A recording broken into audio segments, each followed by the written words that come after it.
Bueno, aquí estamos en otro encuentro de Obligados a Volver, este programa que dirige entrañablemente Norberto Maful, y a cual le agradecemos aquí su presencia, todo su empeño como alma mater de este colectivo. Y tenemos la presencia de tres personalidades muy interesantes de la geopolítica: Rubén Darío Guzzetti, a Eduardo Bior y a Ariel Rolfo, que nos van a comentar un poco, ¿no?, sobre esta cumbre realizada la semana pasada en Kazán, en Rusia, y que la cumbre de los BRICS, y que puede haber marcado, según muchos analistas, un antes y un después en lo que es la geopolítica y la geoeconomía mundial. Un abrazo. ¿Qué tal, Rubén? ¿Qué tal, Ariel? ¿Qué tal, Eduardo? ¿Cómo les va? Hola, buenas noches. ¿Qué tal, compañeros? Bueno, vamos a comenzar por Rubén. Bueno, gracias por la invitación. Buenas noches. Saludo a todos los compañeros, compañeras que están siguiendo esta transmisión. Un abrazo a Eduardo, a Ariel. Nosotros en IADEG, el Instituto Argentino de Estudios Geopolíticos, venimos siguiendo el tema del BRICS, la trascendencia, la profundidad, digamos, todo lo que va irradiando esta asociación desde su inicio, desde el año 2009. Desde ese momento venimos siguiendo y tenemos uno de los dos departamentos de IADEG que tiene ese nombre, ¿no? El nombre de BRICS. Así que bueno, digamos, seguimos todo el preámbulo de esta nueva encuentro, el 16º de la asociación, fundamentalmente a partir de cuando se desarrolló el 15º encuentro en Johannesburgo, y ahí ingresaron en principio 6 países, de los cuales, bueno, como sabemos, el 31 de diciembre el presidente argentino mandó 5 sendas cartas a los fundadores de esta asociación, diciendo de que, bueno, Argentina no estaba preparado, no era el momento como para entrar, lamentablemente para nuestro país y las posibilidades de crecimiento y de desarrollo y de beneficio a nuestro pueblo, ¿no? Bueno, y el otro país que todavía está en bambalinas es Arabia Saudita, que según se dice está esperando el resultado de las elecciones en Estados Unidos, que entre paréntesis fue uno de los grandes ausentes de Kazán, de este 16º encuentro en Kazán, junto con el presidente de Brasil, Lula da Silva. El ausente fue el príncipe heredero Bin Salman. Y bueno, pero en Johannesburgo, como digo, ingresaron a la asociación con plenos derechos 4 países, que fueron Emiratos Árabes Unidos, Etiopía y la República Islámica de Irán. Cosa que le dio un nuevo volumen y una nueva influencia a la organización, a la asociación a nivel internacional, ¿no? Bueno, yo lo que quería en principio es dar en pocas palabras un marco internacional. ¿En qué momento se da esta presencia del BRICS a nivel global, ¿no? En un momento donde hay una fuerte disputa, una transición civilizatoria, desde un unipolarismo con muchas dificultades de seguir sosteniéndose, y un policentrismo, multipolarismo, como se quiera llamar, que es un conjunto de grupos, un conjunto de países emergentes, cada vez con economías más crecientes, más desarrolladas, que vienen proponiendo un cambio en las organizaciones creadas a partir de Bretton Woods, sobre todo en 1944, y que están pugnando por un nuevo mundo más democrático, más abierto, más inclusivo, y que, bueno, en esa dirección va fundamentalmente el tema del BRICS.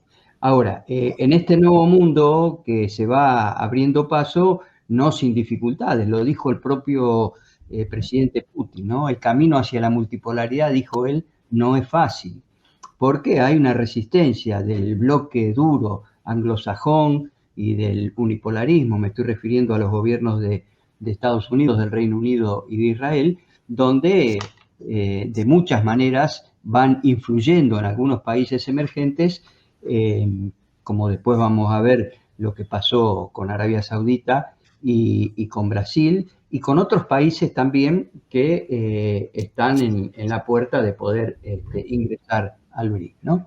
Y en este escenario de disputa de transición, todas estas fuerzas unipolares están con una agresividad muy potente. Lo estamos viendo en el conflicto en el este europeo, donde están llevando al borde de una confrontación nuclear. También lo estamos viendo en el genocidio que está llevando el gobierno de Israel en Gaza y en el Líbano.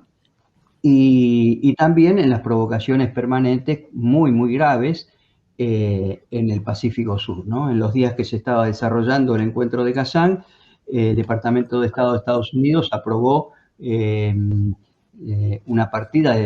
una nueva partida, porque no es la primera, de $2.000 millones al gobierno de Taiwán. Y lo que mereció, entre otras cosas, además de un discurso de Lai Ching-te, el nuevo gobernante a partir de enero en Taiwán, un discurso muy agresivo, muy mandado, aunque no nombró la palabra independencia, pero bueno, fue en esa dirección. Lo que tuvo una reacción instantánea de la República Popular China que, digamos, llevó adelante unas maniobras militares alrededor de la isla. Bueno, ese es el escenario donde se desarrolló este encuentro BRIC. El encuentro BRIC se mantuvo o se llevó adelante entre los días 22 y 24 de octubre de este mes en la ciudad de Kazán, una ciudad muy interesante a orillas del río Volga, una ciudad que entre otras cosas fue distinguida por la UNESCO por la convivencia religiosa. Hay aproximadamente un 50% de musulmanes y un 50% de ortodoxos rusos, y en una convivencia absolutamente tranquila, pacífica, armónica, y bueno, eso mereció esa distinción. Bueno, en esa ciudad se llevó adelante este encuentro con un esfuerzo previo de la Federación Rusa que yo creo que hay que destacarlo, ¿no? Porque se realizaron más de 100 encuentros previos a esta cumbre, que se iniciaron en enero, febrero de este año. En marzo, por ejemplo, se hizo un gran encuentro de la juventud en Sochi, pero también hubo encuentros en San Petersburgo, hubo encuentros en Moscú, en otras ciudades, en Novgorod, distintas ciudades de Rusia, donde hubo encuentros de empresarios, de mujeres empresarias, de temas tecnológicos, deportivos, se hicieron las Olimpiadas BRIC, estudiantiles, bueno, una cantidad, ya digo, más de 100 encuentros, ¿no? Y después el despliegue en los días que propiamente se desarrolló esa cumbre con representantes de 35 países, con 6 organizaciones internacionales, con la presencia del secretario general de Naciones Unidas, Antonio Guterres, y entre las organizaciones estuvieron representantes de la Unión Africana, de la ASEAN. Bueno, es decir, se nucleó ahí representantes de prácticamente la mitad de la población mundial, ¿no? Es decir, de una trascendencia enorme, cosa que nunca había alcanzado esta dimensión la asociación. Y con el funcionamiento, digamos, bajo la presidencia de los 9 miembros plenos que hoy tiene la asociación. Bueno, algunas conclusiones de estos 3 días. Por supuesto, hubo muchos encuentros bilaterales, conferencias de prensa, las más destacadas, las que hizo el presidente Putin, donde le preguntaron de todo y respondió muy solventemente. Pero yo quiero referirme a 2 encuentros bilaterales que dejó esta cumbre y que me parecen de principal importancia y que de alguna manera marcan la diferencia de lo que está produciendo esta asociación BRIC. Por un lado, el día 21, un día antes del inicio de la cumbre, hubo un encuentro bilateral entre Narendra Modi, el primer ministro de India, y Xi Jinping, el presidente de la República Popular de China. Hacía 5 años que no tenían un encuentro bilateral y hubo resoluciones muy importantes, fundamentalmente la desmilitarización de la zona de Ladakh en el Himalaya, donde tienen un conflicto histórico los dos países, lo que mereció una guerra en 1962 y algunas escaramuzas violentas también en el año 2020. Bueno, un paso fundamental en esta distensión con la mediación de la Federación de Rusia, con la mediación de Putin, que como sabemos tiene excelentes relaciones con China y también históricas con India. También decidieron en esa reunión bilateral la reanudación de algunos vuelos entre ambos países y el intercambio de estudiantes que estaba suspendido. Esto, digamos, el avance en este sentido es muy importante porque India, China y Rusia es el núcleo central del BRIC. Las fuerzas unipolares lo saben, por eso están permanentemente tratando de o tentar o amenazar con alguna sanción a India. Inclusive en estos días que se estaba produciendo el acuerdo, la cumbre, digo, en Kazán, hubo un asesinato en Canadá y lo acusaban al grupo Sikh, que es una religión india, y lo acusaron de tener algo que ver también el gobierno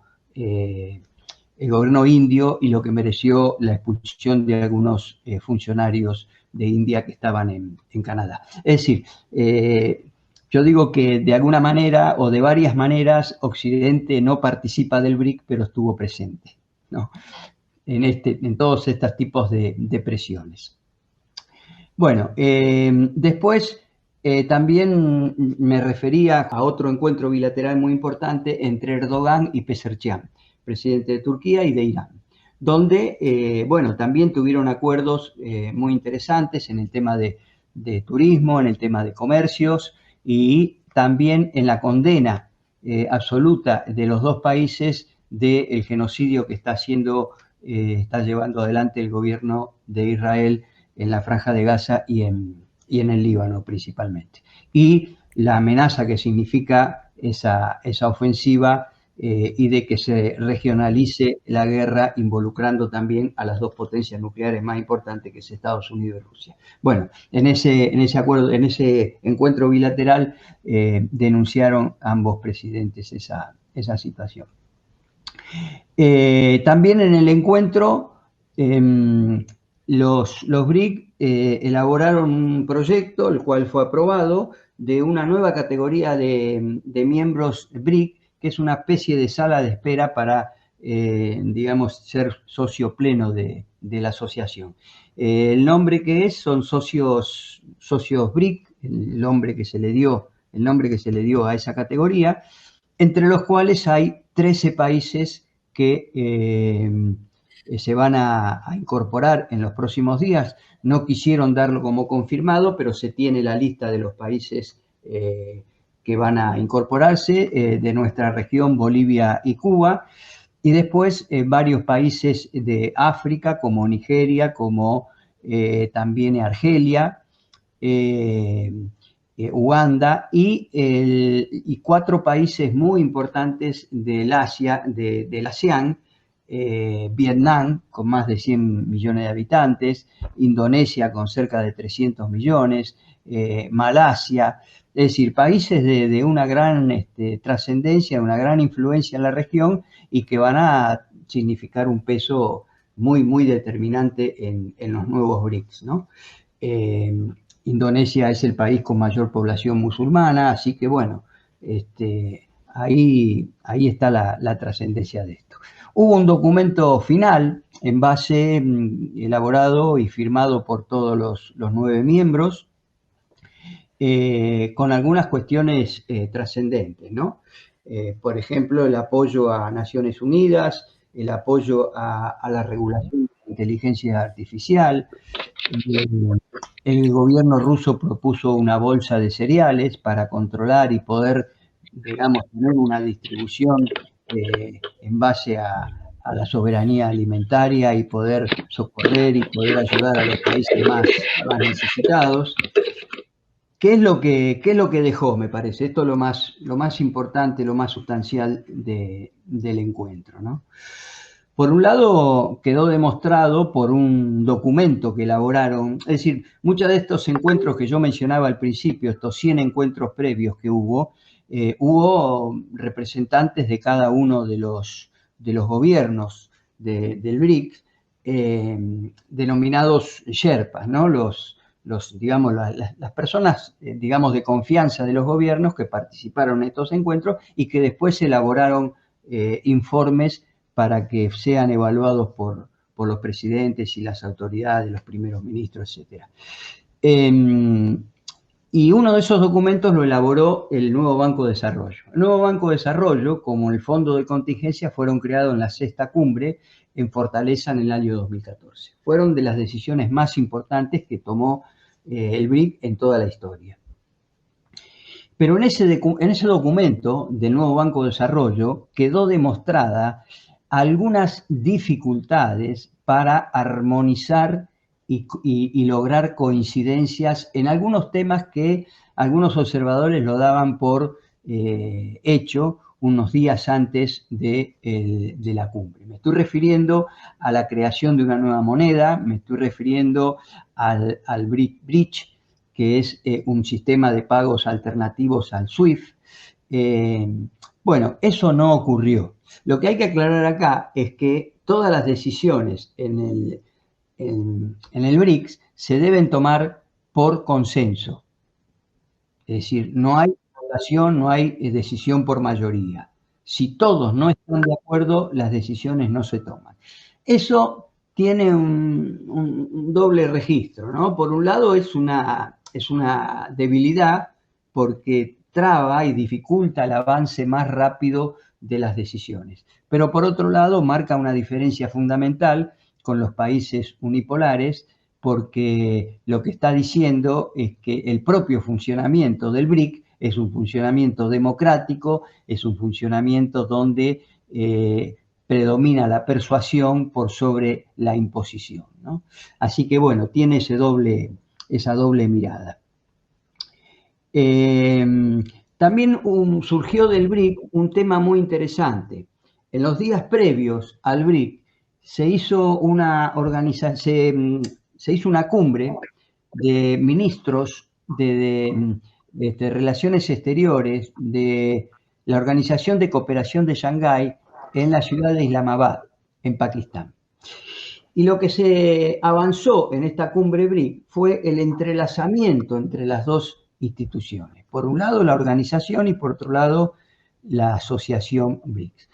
Y eso redundó en una vinculación, en una armonización de las tres, un entrelazamiento de los tres corredores de conectividad. Me estoy refiriendo a la nueva ruta de la seda, impulsada por China, la Unión Económica Euroasiática, que es la vinculación norte-sur desde Rusia hasta India, y la ruta denominada del Ártico. Me parece que ese también es un dato muy importante que va marcando la influencia que va teniendo el BRIC a nivel internacional y lo que esto va significando digamos, la unidad, en la vinculación del continente euroasiático. Otra de las cosas que surgieron también de esta cumbre es la potenciación de lo que se denomina la doctrina Primakov. Primakov fue un estratega brillante ruso, fue presidente por pocos meses antes de la llegada de Putin al gobierno, y además fue asesor de Putin durante muchos años, pero fue a principios de los 90 el creador de esta visión, esta doctrina que después llevó su nombre, de la integración de Rusia con China y con India, lo que se conoció en esos años como el RIC. Bueno, de alguna manera ahora este RIC fue potenciado en esta cumbre con la incorporación de Irán, que pasó a formar parte de este núcleo más concentrado, de este núcleo más con mayores convicciones en el BRIC. Dos cositas antes de ir avanzando hacia el final, sobre el nuevo Banco de Desarrollo. Me parece que, como decía en un momento, hubo muchas expectativas que de esta cumbre salieran resoluciones, sobre todo en el marco económico y financiero, que por otro lado son fundamentales, ¿no? Es decir, si acá no se avanza rápidamente hacia un nuevo orden financiero internacional, una nueva arquitectura financiera, va a ser muy difícil alcanzar la paz, va a ser muy difícil solucionar problemas como el hambre, la desigualdad, etcétera, etcétera, ¿no? Entonces me parece que eso es central. Pero, de todas maneras, las presiones que hay de los países unipolares es muy importante sobre muchas economías de los países que participan en el BRIC. Podría decir que salvo Rusia y China, los demás países están sujetos de alguna u otra manera a esta presión. Por lo tanto, las resoluciones del nuevo Banco de Desarrollo son dificultosas, son bastante trabajosas, inclusive los créditos que otorga el nuevo Banco de Desarrollo, un 75% de ellos se otorgan en dólares, cosa que nos va mostrando que si bien el objetivo es avanzar hacia la desdolarización, los pasos que hay que dar son bastante complicados, complejos, no se puede hacer de un día para otro, y me parece que una de las estrategias, tanto de Rusia como de China dentro de los BRICS, es poder ir avanzando sin confrontar con los países que representan el bloque unipolar. Me parece que eso es un tema de discusión, es un tema de debate, va a seguir trabajándose, porque, bueno, los tiempos son acuciantes, los problemas son enormes, los riesgos de una guerra nuclear son inminentes, desde ya que mientras el BRIC no se institucionalice, no tenga estatutos de otra forma, bueno, las decisiones deberán seguir tomándose por consenso, ¿no? Algunas conclusiones que por lo menos a mí se me ocurrieron. Me parece que la cumbre fue un éxito total, más allá de estas limitaciones que comenté. Fue un éxito total. Hoy es una realidad la presencia del BRIC y el impulso hacia un nuevo mundo, un nuevo orden mundial alternativo. Me parece que desde 1955, de la reunión de Bandung, nunca hubo un intento tan serio de modificar las organizaciones establecidas por Estados Unidos, por el Reino Unido a partir de la Segunda Guerra Mundial, de democratizar esas organizaciones, y me parece que los BRIC están en ese rol, ¿no? Creo que las perspectivas son de desarrollo.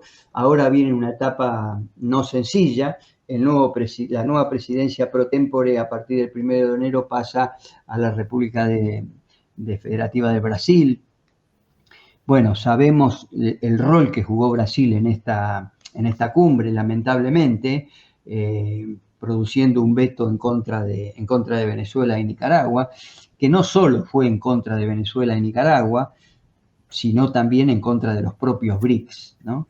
Eso lo dejó bien claro el presidente Putin en la conferencia de prensa donde le hicieron esa pregunta y dijo, bueno, yo tengo excelentes relaciones con Lula, pero no comparto esta decisión. Venezuela es un país que está luchando por su independencia y no merecía esto. Además, con todos los antecedentes de Venezuela, lo que hizo Venezuela en la presidencia de Chávez, lo que ha impulsado la integración regional. Y bueno, y esta decisión de Brasil lamentablemente va en contra de esa dirección.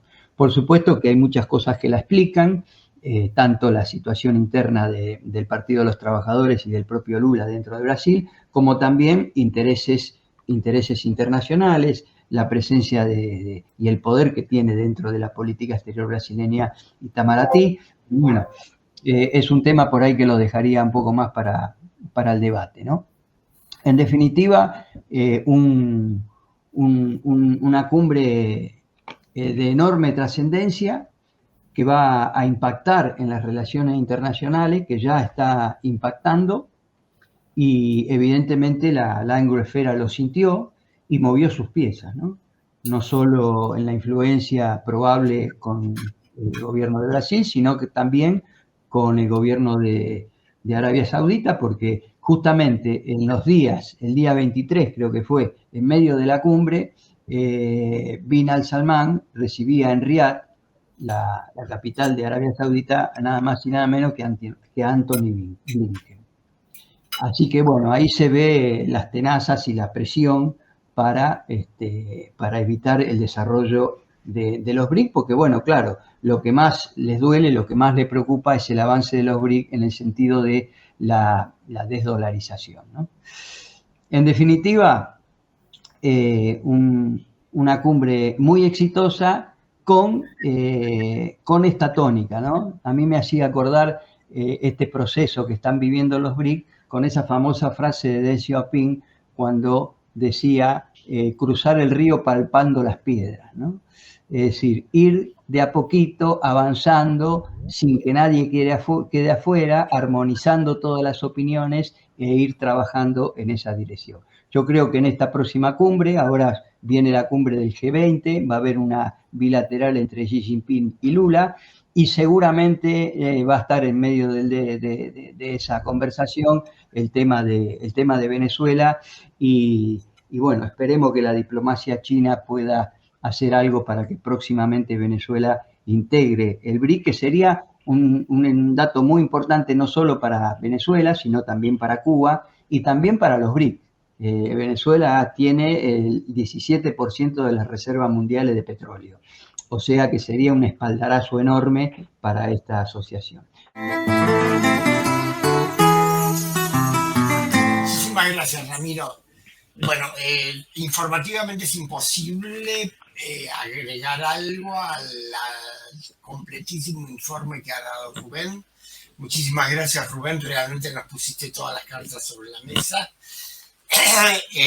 Me parece, personalmente al menos lo siento así, no sé el compañero Ariel cómo lo ve, es que lo que nos queda a nosotros como comentaristas, digamos, de tu exposición, es señalar algunas cuestiones de perspectiva. De información es imposible añadir o agregarte algo. Sobre eso quiero decir dos o tres cosas. En primer lugar, yo en estos días las cosas, tanto lo que publiqué como el programa que hice el viernes pasado sobre la cumbre de BRICS, los titulé La prudencia guía el crecimiento de BRICS.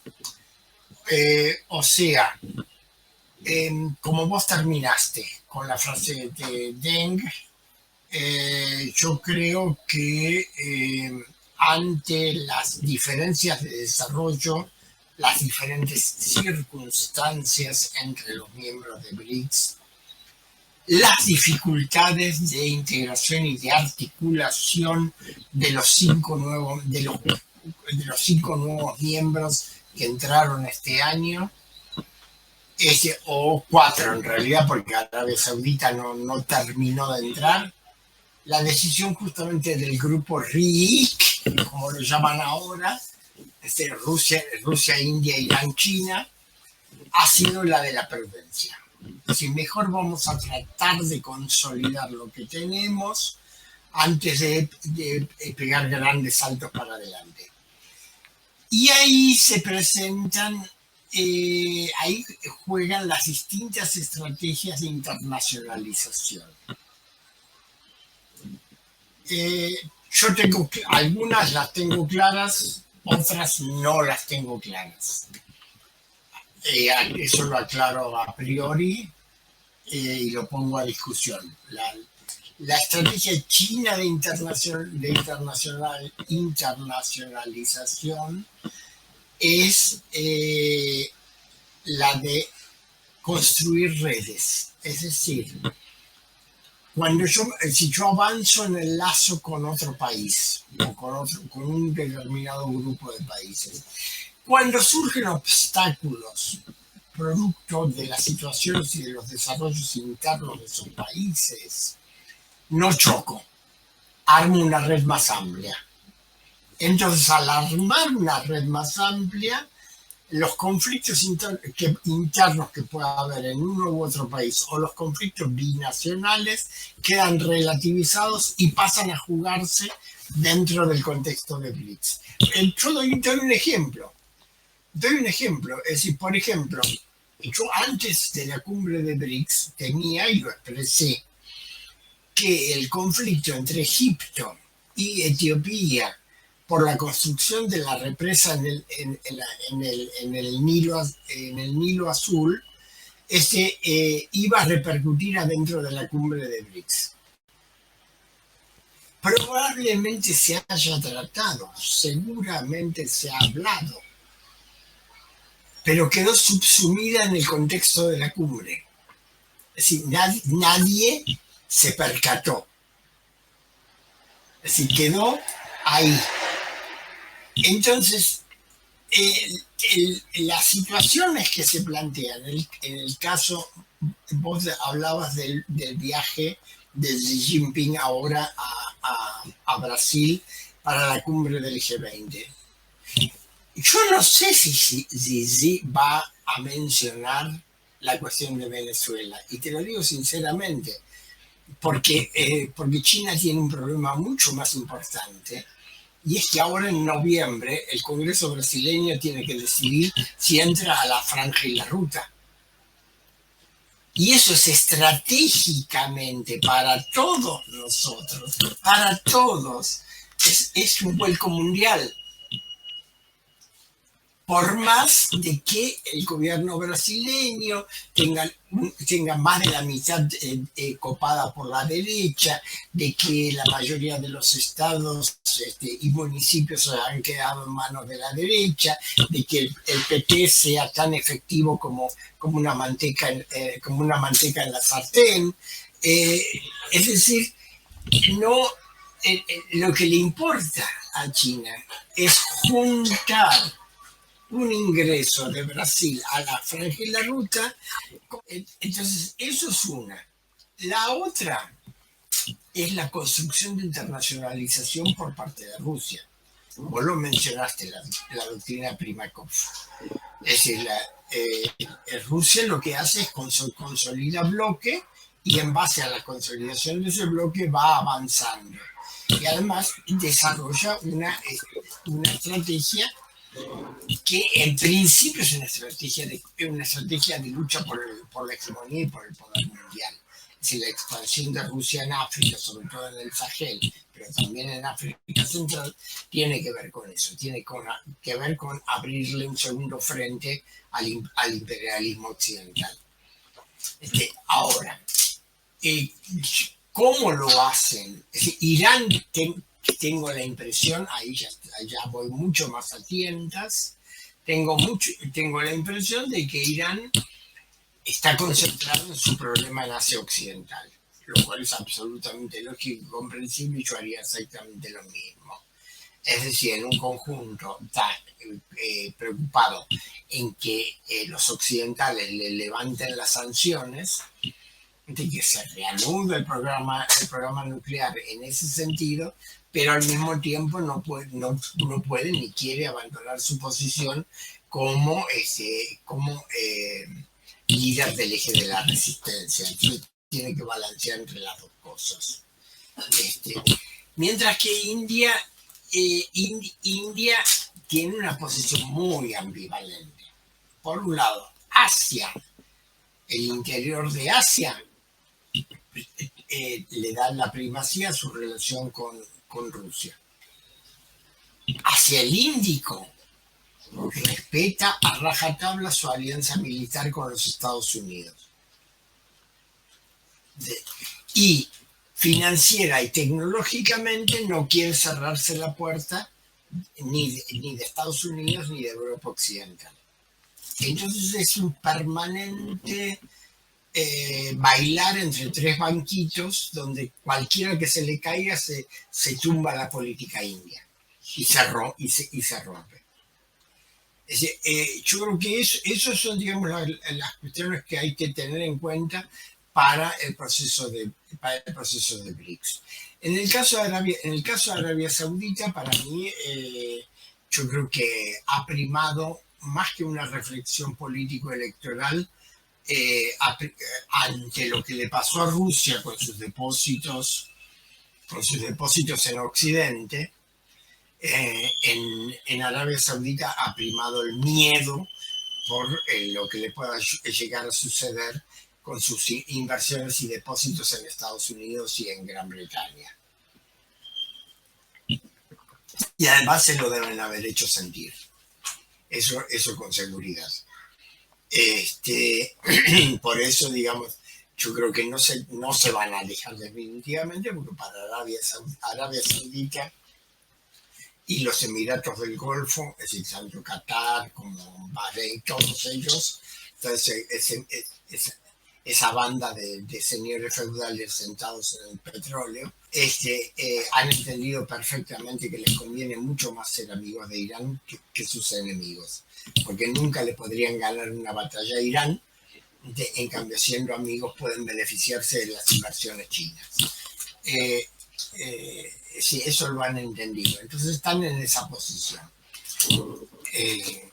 No creo que se alejen mucho más de esto, y hasta es posible que Arabia Saudita, si hay un gobierno republicano en Estados Unidos, se anime a firmar el ingreso formal a BRICS, porque es un gran negocio para Arabia. Eso es lo que más o menos yo quería decir, el tema de los modos, eso me parece muy importante. Yo creo que como conclusión lo que se puede inferir de la reunión de Kazán es que BRICS se ha convertido fundamentalmente en una asociación euroasiático-africana. Donde América Latina cuenta poco y nada. Y no creo que vaya a contar. Es más, en el caso de Brasil no es por disculpar el copamiento de la derecha, ni es por disculpar los tejes y manejes de Celso Amorín, pero hay que tener en cuenta una reflexión básica de la estrategia subimperial de Brasil desde antes de que fuera independiente, desde la época en que fue allí el rey de Portugal. Es decir, Brasil necesita, para mantener la unidad de su territorio, hacer política en 4 frentes al mismo tiempo. Hacia el Atlántico Sur, mantener una buena relación hacia el Caribe, mantener una buena relación en la Amazonía y mantener una buena relación en la Cuenca del Plata. Y mientras Argentina no se decida a entrar a BRICS, Brasil no va a dejar entrar a nadie más, porque se produciría un desbalance si Venezuela entra como asociado, como socio de BRICS. Y están Venezuela, Cuba y Nicaragua, sería el foro BRICS para América Latina, sería un foro caribeño. Y eso le desbalancea completamente la política a Itamaraty. Yo creo que no van a dejar entrar a Venezuela hasta que pueda entrar a Argentina. Por un lado, bueno, agradecido a la invitación. Es muy difícil, si era difícil para Bior agregar algo después de lo que dijo Rubén, que fue muy completo, bueno. Pero bueno, esto es un proceso, o sea, lo que ha ocurrido en Gaza es, en cierta medida, hay que verlo, no con la visión occidental de que debía pasar todo en esta reunión, pero sí ha sido una reunión cualitativa, ¿no es cierto?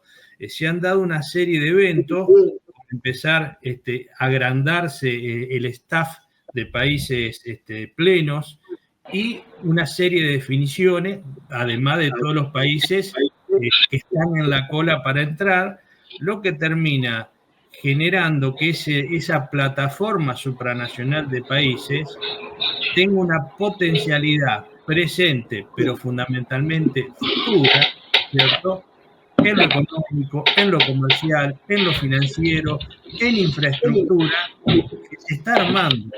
Esto hay que verlo como un proceso en evolución. Y si uno proyecta hacia futuro, bueno, evidentemente el fiel de la balanza, a no ser que medie algún hecatombe, ¿no es cierto?, el fiel de la balanza va inclinándose para el lado de este bloque multilateral de países, ¿cierto? Lo que estamos viendo también que un término que usamos muchas veces, que fue acuñado justamente por Graham, creo que es el nombre, el apellido, del conflicto que se está dando entre China y Estados Unidos, él acuñó un término, dice la trampa de Tucídides, ¿no es cierto? La trampa de Tucídides es referido un poco al historiador griego que dice, bueno, en las guerras eso lo que detonó la guerra, dice, es el surgimiento de una nueva potencia, y la potencia hegemónica terminaron las guerras del Peloponeso, y un poco eso yo creo que es una de las cosas que más grafica lo que está aconteciendo actualmente, donde el viejo orden unipolar de posguerra fría, pero básicamente es el poder atlantista y el poder de las élites, ¿no?, que hay dentro de esos países, ¿no es cierto?, que tienen una incidencia casi determinante, por lo menos lo tuvieron durante la globalización, lleva a que la única forma de detener esto es lo que yo llamo una doctrina de contención, pero de contención con conflicto. Van a tratar de tenerlo acotado lo más posible, pero es muy difícil que puedan detener este proceso. Por eso se habla un poco del nearshoring, que en la última reunión de Davos dice no shoring, ¿no es cierto?, que es la relocalización de todas las empresas occidentales en territorios mucho más manejables, en particular en Estados Unidos. Y el gran perdedor de todo ese proceso va a ser en gran medida, y lo está haciendo, Europa. En particular la Europa continental, porque no nos olvidemos que el atlantismo estuvo gobernado en las últimas décadas, o posguerra fría, básicamente por el poder anglosajón. Y en ese esquema es que se está desarrollando toda esta disputa entre países, donde dentro de los BRIC habría que diferenciar un poquito, que tiene que ver un poco con lo que decía Eduardo en su alocución. No es totalmente homogéneo. Cada país, pues son países importantes, tienen sus estrategias geopolíticas, sus intereses y sus condicionamientos, donde claramente los que apuestan a un mundo multipolar, podríamos decir que el núcleo es Rusia y China. Ellos no tienen alternativa.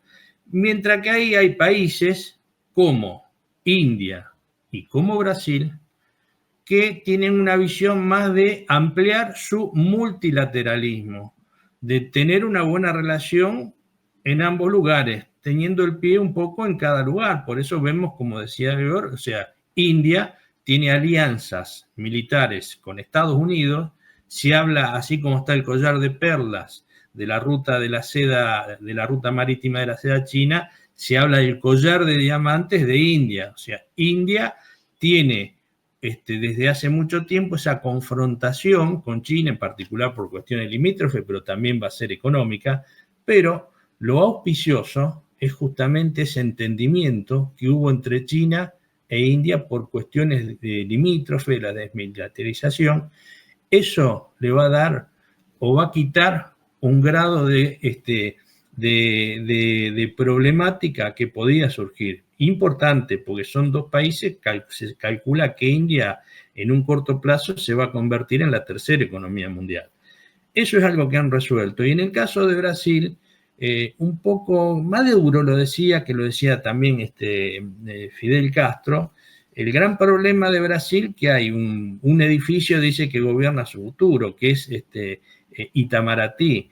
Creo que la visión de Itamaraty, muy vista desde su interés como país, ¿no es cierto?, influida, por supuesto, por los poderes de los grandes grupos económicos y con un alineamiento histórico con Occidente.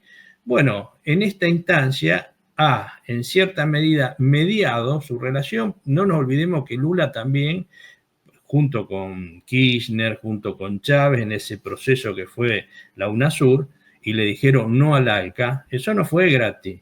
Después vino el vuelto y sucesivamente, a través de lawfare, a través de golpes institucionales, Estados Unidos reordenó su patio trasero, y donde Lula tuvo un costo, al igual que Dilma Rousseff. Por eso yo creo que los compañeros del Partido Trabalista, ¿no es cierto?, están siendo un poco más cautos, si bien el marco internacional es más propicio para que un poco corten ese lazo con Estados Unidos, el marco regional no es tan propicio como lo era en esa época para avanzar.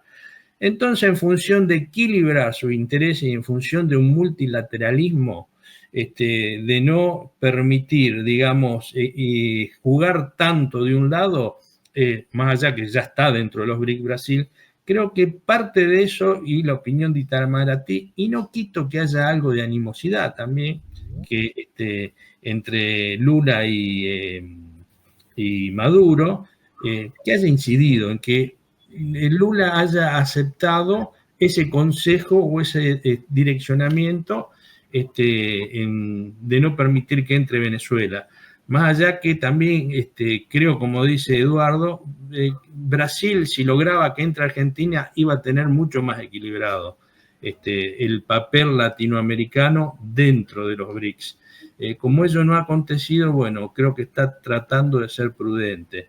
Pero los tiempos de los BRIC hay que verlo en función de lo que son realmente y lo que tienen el 45% de la población mundial, prácticamente la mitad de la superficie, tienen el 25-30% de las reservas energéticas. Un país como China, más allá que si uno mide la economía por el PBI, Estados Unidos es más grande, pero si uno la mide por el poder de compra, es una economía más grande hoy China que Estados Unidos, pero el dato significativo ahí es que la estructura industrial de China hoy es un 300% más grande que la de Estados Unidos, y que de todas las patentes tecnológicas, científicas que entran, ¿no es cierto?, el 60% son chinas. Por eso la tendencia es hacia la consolidación como polo de poder de los BRICS, en particular con el eje chino y ruso, que la economía rusa es mucho más chica que la economía china, pero cualquier región, cualquier grupo de países o cualquier país que quiera tener consolidado su autonomía y su soberanía en sus decisiones, si no tiene poder militar, y esto no es ser militarista, sino ser realista, si no hay poder militar que garantice ese proceso, esos procesos no se pueden consolidar. Y acá lo que vemos de los BRIC, que hay países como China, que ya tiene un gran desarrollo militar, y países como Rusia, que prácticamente a nivel nuclear es levemente superior o equiparable a los Estados Unidos. Entonces, este proceso va a evolucionar con certeza, repito, a no ser que medie alguna hecatombe. Por eso nosotros como latinoamericanos, y en particular desde Argentina, hubiera sido muy importante que nosotros podamos participar, y hay que poner mucho la visión en consolidar una plataforma supranacional sudamericana, donde nosotros con Brasil tenemos que tratar de tener una estrategia conjunta, no para subordinar al resto del continente, ¿no es cierto?, del subcontinente, sino para volver a regenerar eso que fue la UNASUR, que fue una de las mejores experiencias que tuvo la región respecto a su autodeterminación, ¿no es cierto? Así que, bueno, ojalá que se pueda seguir evolucionando, hay que estar con los ojos abiertos, porque esto va a evolucionar en los tiempos que tienen que evolucionar los países, no son los tiempos de las personas, son cosas más lentas, pero a los que nos interesa la geopolítica y su incidencia en la política de los países, lo que está aconteciendo ahora es una época trascendente que hay que prestarle mucha atención.